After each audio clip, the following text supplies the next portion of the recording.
예, 여러분 반갑습니다. 오늘도 여러분들과 같이 사도행전의 말씀으로 함께 은혜를 나누고자 합니다. 어느 날 한 소년이 해변을 거닐다가 어떤 사람이 해변에서 불가사리를 주워서 그걸 다시 물에 던져 넣는 것을 보게 됩니다. 자, 그 소년이 그분에게 물었어요. 아저씨, 왜 그렇게 하세요? 라고 물었습니다. 자, 그 사람이 이렇게 대답합니다. 왜냐하면 지금이 썰물이기 때문이야. 불가사리가 여기 남아있으면 말라버리거든. 그래서 다시 밀물이 되기 전에 죽어버릴 거야. 자, 소년이 다시 그 아저씨에게 물었습니다. 그렇지만 그렇게 하는 것이 무슨 소용이 있나요? 자, 수만 마리의 불가사리가 저 바다에 있는데 그 한 마리 물에 던져 넣는 것이, 그래서 그것이 산다 해서 도대체 무슨 차이가 있습니까? 라고 질문합니다. 자, 그런데 이분이 이렇게 대답했습니다. 그래, 그러나 이 한 마리에게는 큰 차이가 있겠지. 이 한 마리에게는 큰 차이가 있겠지. 사랑하는 여러분, 이 사람은 웃으며 다시 해변을 따라 걸어갑니다. 그는 아마도 또 다른 한 마리의 불가사리를 찾아서 가고 있었을 것이 분명합니다. 오늘 이 이야기 속에서 오늘 저와 여러분의 삶을 한번 조명해 볼 수 있습니다. 이 세상은 아주 거대한 집단체로 지구촌 시대라고 말할 만큼 정말 거대한 집단으로 이루어져 있습니다. 그러다 보니 어딜 가도 사람이 얼마나 많은지 모릅니다. 자, 많다라는 것이 좋은 의미도 될 수 있지만 그것이 그 많음으로 인해서 우리에게 미치는 좋지 않은 영향도 있다는 사실을 우리는 살아가면서 경험하게 됩니다. 너무 많기 때문에, 그래서 그 군중 속에 갇혀 있는 그 누군가는 아무런 가치를 느끼지 못한 채 살아가고 있을지 모릅니다. 그 한 마리의 불가사리가 무슨 소용이 있겠냐라고 말했던 소년처럼 그 한 사람이 도대체 우리에게 무엇이 필요하겠는가 라고 말하는 그런 사람이 우리 사회 속에 얼마나 많은지 모릅니다. 자, 그렇다면 여러분, 오늘 이 한 마리의 불가사리를 찾아 살리는 일처럼 한 사람의 가치는 얼마나 대단한가라고 하는 사실을 오늘 예배에 참여한 우리 모두에게 한번 던져보고 싶습니다. 이 질문을 가지고 오늘 성경에서는 그런 말씀을 하고 있어요. 사람이 온 천하를 얻고도 제 목숨을 잃으면 무엇이 유익하리요? 우리 주님께서 하신 이 말씀에 의하면 적어도 온 천하와도 바꿀 수 없는 것이 한 사람의 가치라고 성경은 분명히 말하지만 우리 사회는 그런 가치를 깨닫고 살아가지 못하고 있는 모습을 우리 주변에 얼마나 많이 보여주고 있는지 모릅니다. 자, 그래서 저는 오늘 이 본문의 말씀을 함께 여러분들과 같이 묵상하면서 한 사람의 가치에 대한 묵상을 함께 나눠보고자 합니다. 자, 오늘 본문 계속해서 사도행전을 살펴나가면서 우리는 바울의 1차 전도 여행의 코스를 지금 밟아가고 있습니다. 지난주에 이고니온이라고 하는 곳에서 이제 루스드라라고 하는 곳에 도착하여 그곳에서 일어난 이야기를 소개하는 내용입니다. 루스드라라고 하는 도시에 대한 설명을 잠깐 드리면, 그 당시 로마 군대에서 퇴역한 군인들이 한 사람 두 사람 모여서 이루어진 도시였다고 합니다. 물론 그 도시에는 이미 원주민들이 있었는데 그 원주민들이 인구도 매우 적고 그런 가운데서 굉장히 문맹이었다고 그래요. 교육을 받지 못한 사람들이 대부분이었다는 것입니다. 그래서 아마도 이고니온이라고 하는 곳에서 어려움을 겪었던 바울이 루스드라라고 하는 곳으로 간 이유가 지리적으로 볼 때, 그리고 그 도시의 어떤 여건 속에서 생각해 볼 때 임시 피난처로 그 루스드라라고 하는 장소를 선택해야 할 가능성이 큽니다. 아주 조용한 도시입니다. 우리로 말하면 시골 작은 마을과 같습니다. 자, 그런데 오늘 본문의 8절의 말씀을, 여러분 성경이 있으시면 성경을 보셨으면 좋겠습니다. 성경 오늘 14장 8절에 보면 바울이 그 루스드라라고 하는 도시에 도착했을 때 거기에서 누구를 만나냐면 성경의 표현대로라면 한 사람을 만납니다. 한 사람. 자, 그 한 사람을 한번 보실까요? 어떤 사람일까요? 오늘 8절에 보면 발을 쓰지 못하는 사람이다. 장애를, 핸디캡을 가지고 있는 사람입니다. 그런데 우리가 한번 궁금해져요. 왜 발을 쓰지 못했을까요? 사고를 당했을까요? 어디 넘어져서 골절을 당한 것일까요? 자, 오늘 8절을 다시 들여다보시면 그가 왜 발을 쓰지 못하는지에 대한 원인을 소개해주고 있는데, 그는 나면서 걷지 못하게 되었다라고 소개하고 있습니다. 그렇다면 그가 가지고 있는 핸디캡은 선천성 장애였다는 사실을 알 수가 있습니다. 자, 우리 사회가 이런 장애를 가진 사람들이 적지 않이 많이 있습니다. 자, 그런데 성경에도 이런 류의 사람들을 자주 이렇게 소개하고 있는 것을 또 볼 수가 있습니다. 추측해 보건대 분명히 루스드라의 한 사람, 발을 쓰지 못하는 이 한 사람은 아주 최악의 여건 속에서 살아가고 있었음이 분명합니다. 자, 그에게는 도저히 치유할 수 없는 육체적 질병을 가지고 그 불가능의 여건 속에서 하루하루를 살아가고 있었던 것이죠. 어느 날 처음 보는 사람이 나타나서 그 만남 속에서 놀라운 일이 벌어지고 있는 것입니다. 제가 이 루스드라의 한 사람을 묵상하면서 하나님이 저에게 생각나게 하신 것이 있습니다. 깊이 생각해 볼 때 이 루스드라의 한 사람은 지금 육체적인 문제를 가지고 있는 사람입니다. 육체적인 문제. 자, 그런데 그것은 도저히 인간적으로는 해결할 수 없는 불가능의 문제였다는 것입니다. 하나님이 이 말씀을 묵상하다가 제 마음속에 들게 하는 생각이 뭐냐면, 오늘 우리 교회 성도님들을 돌아보면서 이 루스드라의 한 사람처럼 그것이 꼭 육체적인 문제만이 아니라 다른 차원의 문제를 가지고 살아가면서 그것이 그들에게는 불가능의 문제일 수도 있겠다. 도저히 인간적으로는 해결할 수 없는 육체적인 문제가 아니라도 어떤 문제로 인해서, 그 문제로 인해서 고통하면서 살아가는 사람들이 있을 수 있겠다. 자, 그런 묵상의 관점을 가지고 오늘 본문의 내용을 들여다보게 되었습니다. 자, 인간적으로는 희망을 찾을 수 없는 사람, 그래서 평생 주저앉아 있는 이 한 사람이 어쩌면 이 본문 속의 한 사람이 나일 수도 있겠다. 나일 수도 있겠다. 조금 더 나아가면 내 가까이에 있는 어떤 한 사람일 수도 있겠다. 이런 생각을 해보게 되었습니다. 사랑하는 여러분, 그런데요, 자, 그 한 사람이, 오늘 본문에 등장하는 이 한 사람이 오늘 본문을 보시면은 일어나 걷는 기적이 일어났다는 것입니다. 어떻게 그가 일어섰나요? 그의 일어섬이 어떻게 가능했나요? 자, 오늘 함께 본문에서 세 가지 이유를 찾아볼 수 있습니다. 첫 번째는 관심을 가짐으로 그는 일어섰습니다. 한번 따라 하십시다. 관심. 여러분, 이런 가정이 있다고 생각해 보세요. 남편은 일에 빠져 있고 아이는 게임에 빠져 있고, 그래서 가족으로부터 관심과 사랑을 빼앗긴 한 여인이 병원에 갔을 때 진단 결과가 나왔는데 의사의 처방이 이것입니다. 말 한마디라도 나눌 관심이 필요한 병. 관심병입니다. 한번 따라 하실까요? 관심병. 옆 사람에게 한번 물어보실까요? 관심병이 혹시 있으십니까?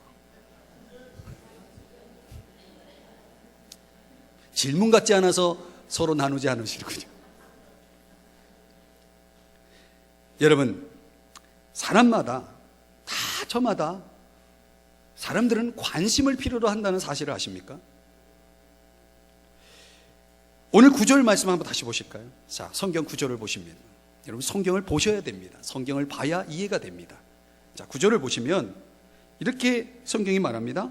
바울이 주목하여라는 단어가 나옵니다. 바울이 주목하여 봤다. 이거를 공동번역이라는 번역본으로 보면은 똑바로 바라봤다, 새 번역으로는 눈여겨봤다. 현대인의 성경에는 주시하여 보았다. 이렇게 소개하고 있습니다. 이 단어들을 종합해 보면 우리는 이렇게 한마디로 요약할 수 있습니다. 관심을 가졌다. 관심을 가졌다.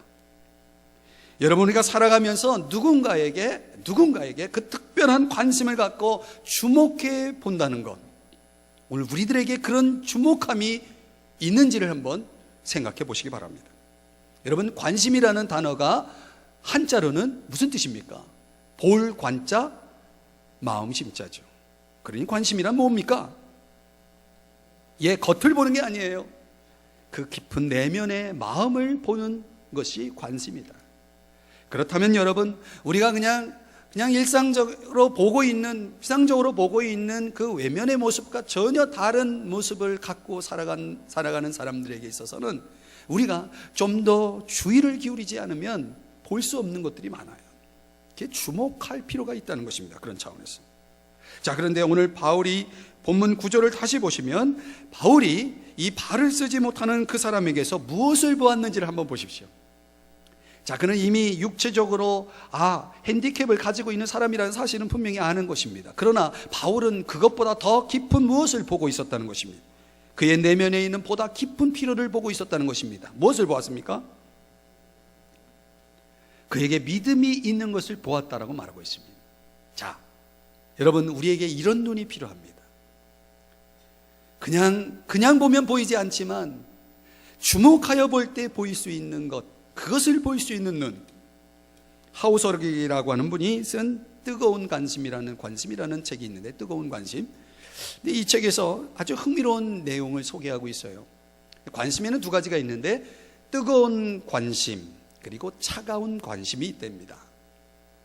그런데 사람들이 살아가면서 대부분 보이는 그 관심의 80%는 차가운 관심이라고 합니다.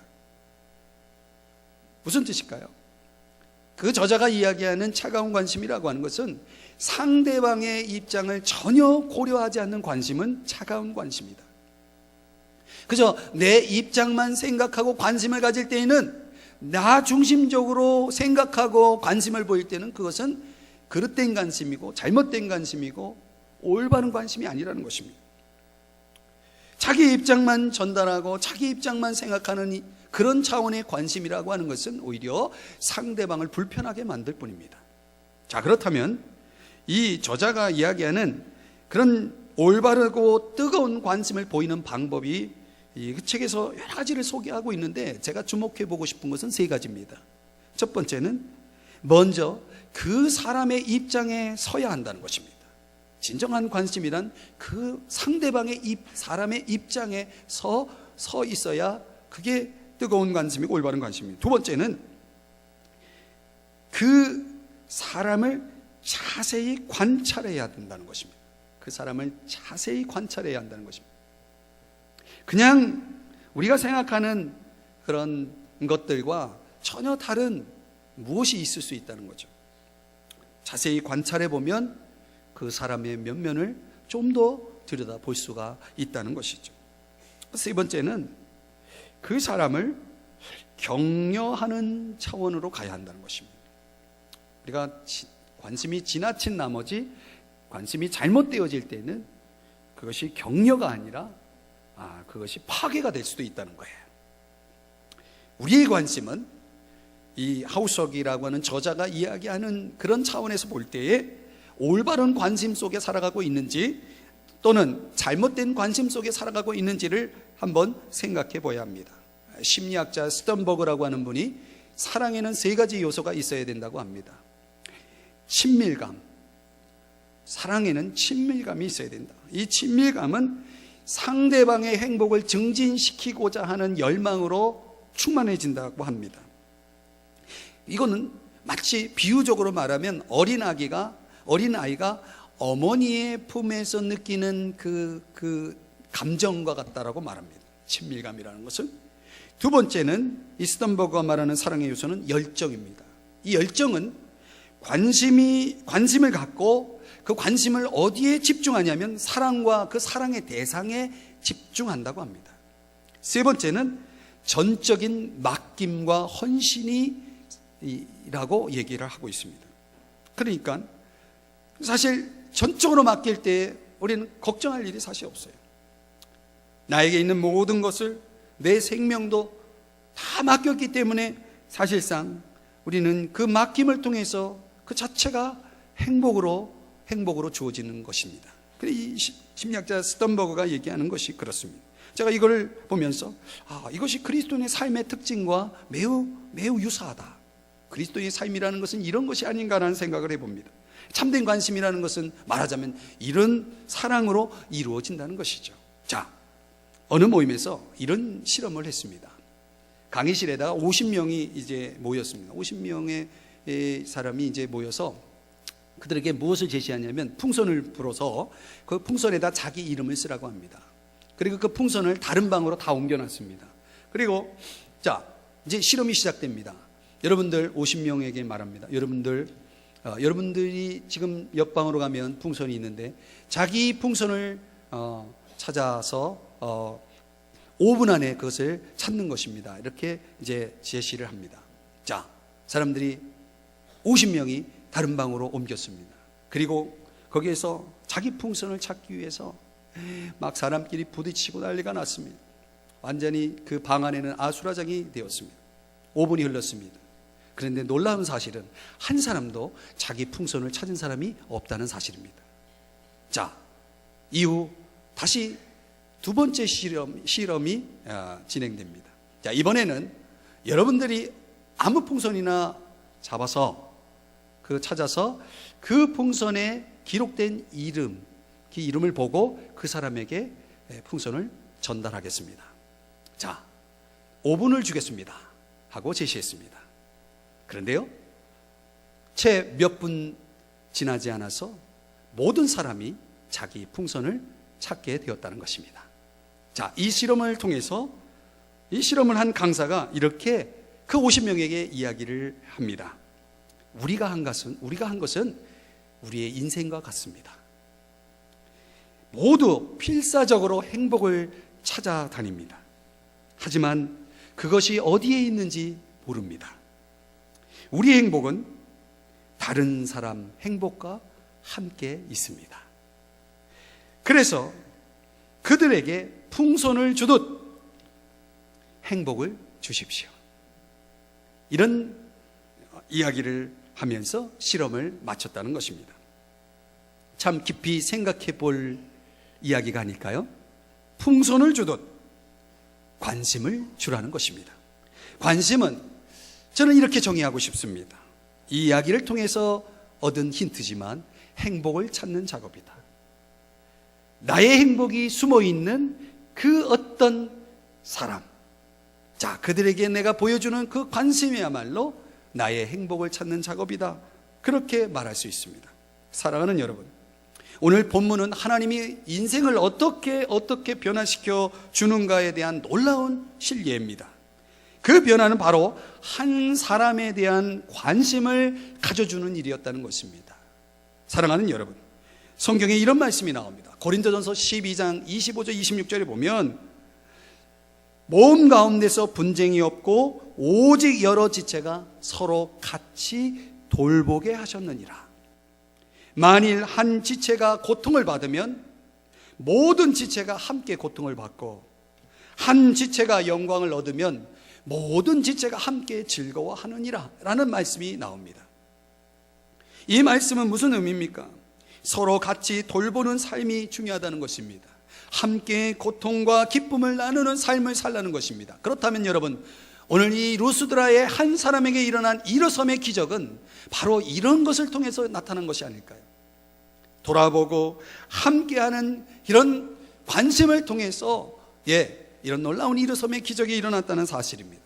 그래서 성경 히브리서 10장 24절 25절에는 그렇게 말씀하고 있습니다. 서로 돌아보아 사랑과 선행을 격려하며 모이기를 패하는 어떤 사람들의 습관과 같이 하지 말고. 여러분, 모이는 것도 습관이고 모이지 않는 것도 습관이라고 말하고 있습니다. 그런데 여러분, 우리가 모여야 할 이유는 무엇입니까? 서로 돌아보기 위해서, 서로 관심을 갖기 위해서. 그렇지 않으면 우리는 서로를 알 수가 없습니다.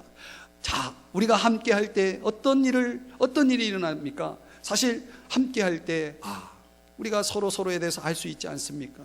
같이 이야기를 나누면서, 기도 제목을 나누면서, 저 사람의 기도 제목이 저런 것이구나, 저 사람의 아픔이 이런 것이구나, 이렇게 서로 그 한 사람 한 사람 속에 있는 인생을 살펴보고, 그것이 어떤 흠을 잡고 비난하고 상대방에 피해를 주기 위한 어떤 그런 차원이 아니라, 그런 부정적인 의미가 아니라, 정말 그 모임 속에서 이루어지는 그런 아름다운 역사들, 긍정적인 역사들, 서로에게 유익한 역사들이 있다라는 사실을 오늘 성경이 보여주면서 저와 여러분이 이런 일어섬의 기적을 위해서 서로 관심을 가져보자는 말씀을 하고 있다는 것입니다. 그렇다면 여러분, 그 한 사람은 어디에 있나요?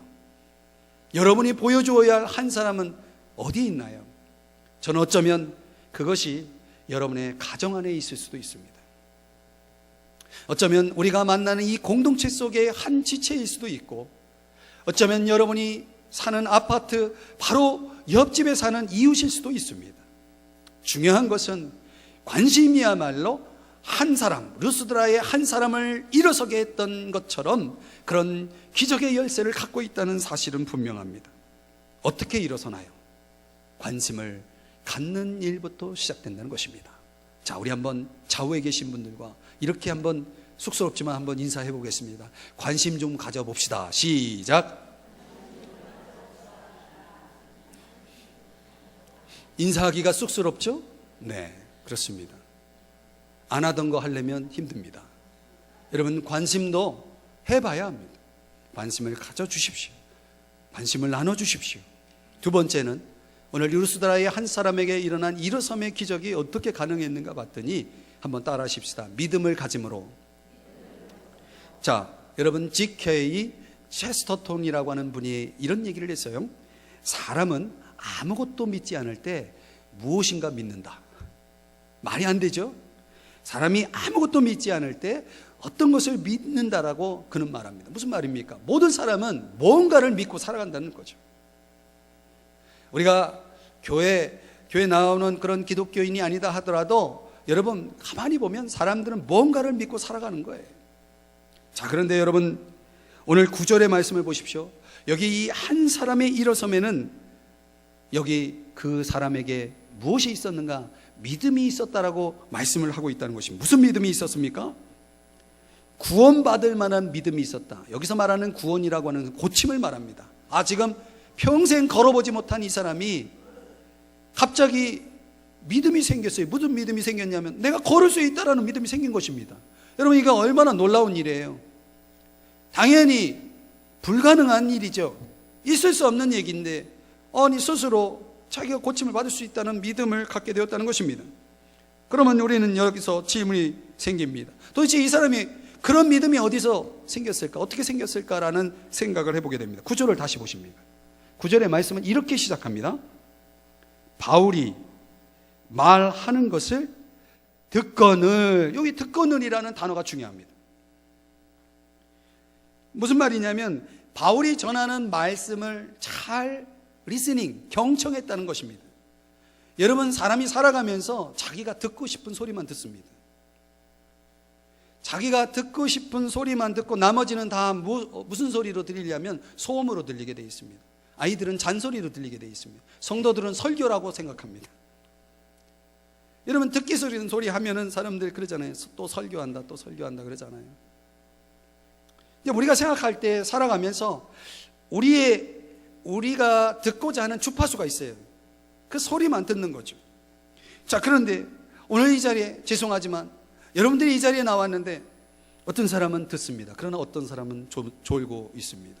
사실은 우리가 듣는 것이 굉장히 중요하다는 사실을 성경에서는 강조하고 있는 것을 주목해 보십시오.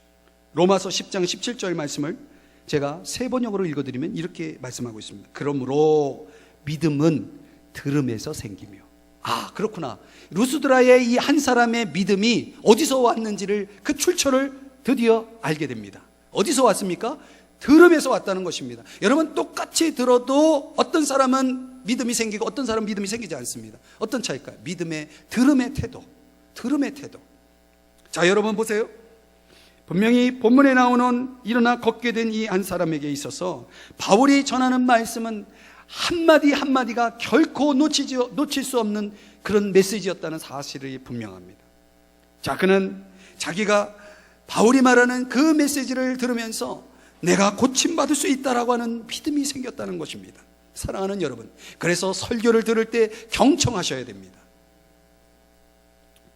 잘 들으면 어떤 유익이 있습니까? 믿음이 생깁니다. 반대로 말하면 잘 듣지 않으면 아무리 듣는 것 같아도 믿음이 생기지 않습니다. 잘 듣는다, 듣는 태도가 중요하다는 거죠. 사랑하는 여러분, 과연 저와 여러분은 믿음이 있는 한 사람인가? 라고 질문해 보고 싶습니다. 그 믿음은 도대체 어디서 오는 믿음이냐? 말씀을 들으면서 온다. 그렇다면 여러분, 저와 여러분이 믿음이 더 성장하기 위해서 우리는 얼마나 더 많이 들어야 할까요? 그리고 여러분, 이 문명이 발달한 이 시대에는 우리가 얼마든지 듣고자 한다면 들을 수 있는 시대입니다. 문제는 마음의 문제죠. 듣고자 하는 태도의 문제이겠죠. 사랑하는 여러분, 우리가 믿음이 있다면 열심히 듣고 그래서 생긴 그 믿음을 가지고 살아간다면 우리는 무슨 일을 만나도 다시 일어설 것입니다. 이 믿음으로 이 루스드라의 한 사람은 일어났다는 사실을 기억하십시오. 자, 로마서 4장 19절 이하 21절의 말씀에 보면 아브라함의 이야기를 사도 바울이 이렇게 소개하고 있습니다. 아브라함이 100세나 되어 자기 몸이 죽은 것 같고 사라의 태가 죽은 것 같음을 알고도, 그렇죠, 이제 아이를 낳을 수 없는 상태입니다. 불가능합니다. 그런데 아브라함은 어떤 상태였냐면 보십시오.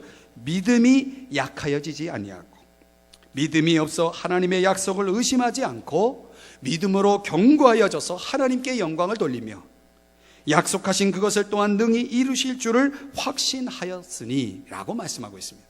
자, 여기에 이 말씀 속에는 세 종류의 믿음을 소개하고 있습니다. 첫 번째, 믿음이 없는 사람.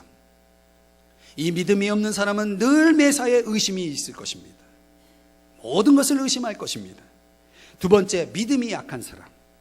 이 사람은 눈에 보이는 환경, 나에게 주어진 조건, 이런 사실을 주목하면서 낙심해 있을 것입니다. 그런데 세 번째 종류의 사람은 믿음에 견고하여져서 믿음이 견고한 사람이 있다는 것입니다. 이들은 어떤 특징이 있습니까? 하나님의 약속을 신뢰합니다. 하나님의 약속을 확신합니다. 그래서 하나님이 이미 이루어 주실 것을 믿고 하나님께 영광을 돌립니다. 그리고 마침내 하나님의 뜻이 이루어지는 것을 봅니다. 이것이 믿음입니다. 어떻게 일어섭니까? 믿음을 가짐으로 일어설 수 있습니다. 오늘 저와 여러분에게 이 믿음이 주어질 수 있기를 주의 이름으로 축복합니다. 오늘 성경을 보면 세 번째, 이 루스드라의 한 사람에게 일어난 일어섬의 기적이 어떻게 가능했는가를 보면 간절한 기대를 가짐으로입니다. 한번 따라 하십시다. 간절한 기대. 자, 여러분 오늘 본문 10절의 말씀을 주목해 보십시오. 자, 바울이 어떻게 합니까? 큰 소리로, 작은 소리가 아닙니다. 속삭임이 아닙니다. 큰 소리로, 그리고 그 루스드라의 한 사람에게 이렇게 말합니다. 네 발로 바로 일어서라. 그런데 그때 어떤 일이 벌어졌습니까? 그 사람이 일어나 걸었다는 것입니다. 저는 아무리 생각해도 이 본문이 이해가 되지 않습니다. 도대체 바울은 뭘 믿고 그냥 조용히 이 한 사람에게 속삭인 것이 아니라 다른 사람들이 다 보는 앞에서 바로 일어나라고 말할 수 있었을까? 도대체 그 명령, 그 담대함은 어디서 나온 것일까? 사랑하는 여러분, 우리가 지금 사도행전을 펴고 있다면 사도행전 14장 3절의 말씀을 한번 보시겠습니다.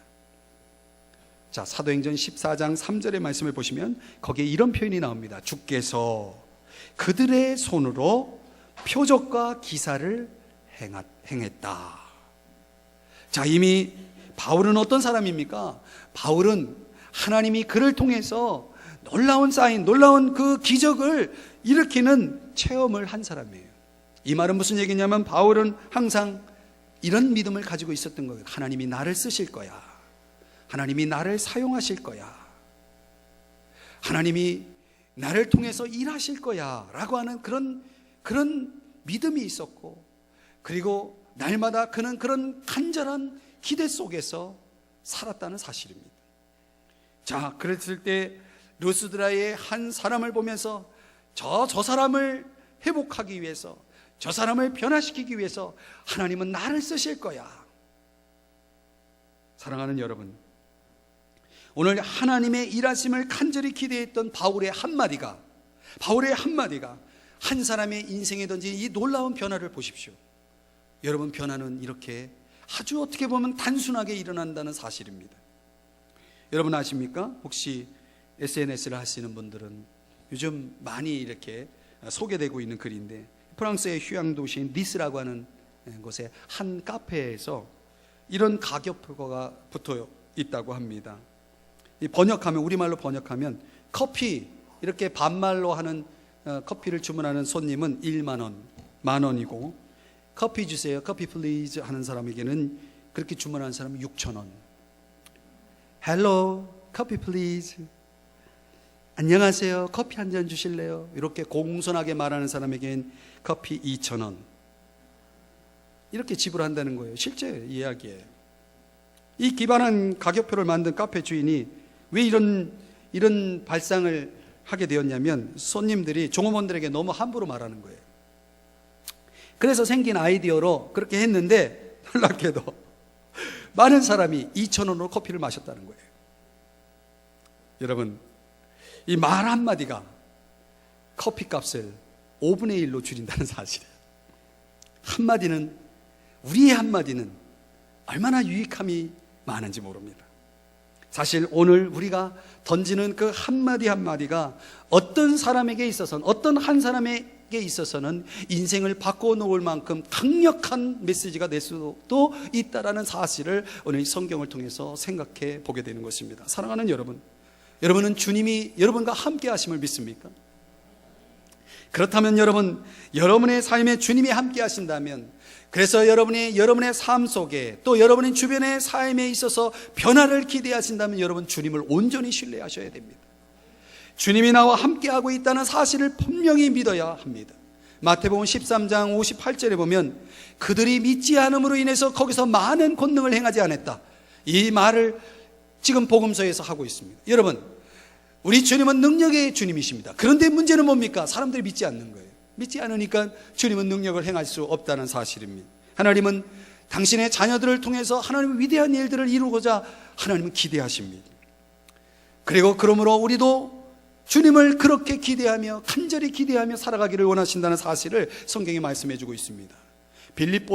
신약성경 빌립보서 1장 19절에 사도 바울이 빌립보 교인들에게 편지를 쓰면서 이런 고백을 편지에 담아서 보내고 있습니다. 너희의 간구와 예수 그리스도의 성령의 도우심으로 나를 구원에 이르게 할 줄 아는 거로, 나의 간절한 기대와 소망을 따라 아무 일에든지 부끄러워하지 아니하고, 지금도 전과 같이 온전히 담대하여 살든지 죽든지 내 몸에서 그리스도가 존귀하게 되게 하려 함이라. 사랑하는 여러분, 바울이 가졌던 이 간절한 기대와 소망이 뭡니까? 주님, 저의 삶을 통해서, 제 인생을 통해, 제 몸을 통해서 그리스도가 존귀하게 되기를 원합니다. 지금 바울은 빌립보 교인들이 나를 위해 기도하고 있다는 사실을 알았고, 그리고 내 안에서 역사하시는 성령의 도우심이 있다는 사실을 알았을 때 그 확신을 가지고 그는 날마다 이런 간절한 기대와 소망 속에 살았다고 성경이 말씀해 주고 있습니다. 사랑하는 성도 여러분, 여러분에게 이런 기대와 소망이 있습니까? 어떻게 일어섭니까? 우리는 어떻게 일어설 수 있습니까? 우리 삶 속에서 주님의 일하심을 신뢰하셔야 됩니다. 그리고 주님이 나를 사용하실 거라고 하는, 주님이 나를 통해 일하실 거라고 하는 그런 간절한 기대와 소망이 필요합니다. 그래서 오늘 본문은 결론적으로 보면 우리에게 사랑과 믿음과 소망이라고 하는 세 가지 중요한 무기를 우리에게 던져주고 있는 메시지입니다. 결론의 메시지를 여러분에게 전하면서 말씀을 정리해 보고자 합니다. 메리 하트먼이라고 하는 분의 시를 소개하면서 오늘 말씀을 정리해 보죠. 이런 시입니다.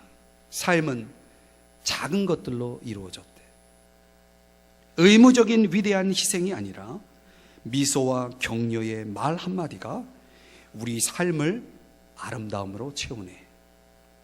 간혹 가슴앓이가 오가지만 다른 얼굴을 한 축복일 뿐 시간이 책장을 넘기면 위대한 놀라움을 보여주리. 저는 이 시 속에 그래요, 우리의 한마디가 여러분 우리의 삶을 이렇게 아름다움으로 채울 수 있다라고 고백합니다. 책장을 넘길 때에 위대한 놀라움을 보게 될 것이라고 그렇게 이 시는 말합니다. 우리 인생도 이런 삶이 돼야 하지 않을까요? 반 브렌이라고 하는 학자가 그런 말을 했습니다. 예수님의 부활 이전에는 그리스도인이 없었다. 여러분, 그렇다면 믿음이라는 것은 무엇입니까? 믿음이라는 것은 주님이 살아계시다는 것을 믿는 것입니다. 여러분, 주님이 살아계시다니, 주님이 살아계시기에 그 주님을 신뢰하기에 우리에게는 소망이 있는 것입니다. 메멘토 모리라고 하는 말이 있습니다. 죽음을 기억하라는 말입니다. 여러분, 이 세상에 존재하는 모든 피조물 가운데 자기가 죽는다는 사실을 아는 피조물은 인간밖에 없다고 합니다. 그렇습니다. 그런데 여러분 아십니까? 우리가 이 세상에서 겪을 수 있는 인생의 모든 불가능의 문제 가운데 가장 큰 것은 죽음의 문제라는 사실. 그런데 여러분, 우리 주님은 그 죽음의 문제를 해결하시고 부활하셔서 지금도 살아계시다는 사실입니다. 그렇다면 저와 여러분이 인생길에서 만날 수 있는 모든 불가능의 문제가 가장 큰 불가능을 해결하신 예수 그리스도를 믿고 신뢰하며 살아가는 저와 여러분에게 불가능이란 있을 수가 없는 것입니다. 믿는 자에겐 능치 못할 일이 없는 것입니다. 내게 능력 주시는 자 안에서 우리는 모든 것을 할 수 있는 것입니다. 사랑하는 여러분, 여러분에게 불가능의 문제가 있습니까? 오늘 루스드라의 한 사람이 여러분입니까? 아니, 여러분 가까이 있는 이웃이 그런 사람입니까? 그렇다면 여러분 세 가지가 필요합니다. 관심이 필요합니다. 믿음이 필요합니다. 간절한 기대가 필요합니다. 그리할 때에 오늘 이 루스드라의 한 사람에게 일어난 일어섬의 기적이 나에게, 그들에게 있을 것을 믿으시기를 바랍니다. 기도하겠습니다.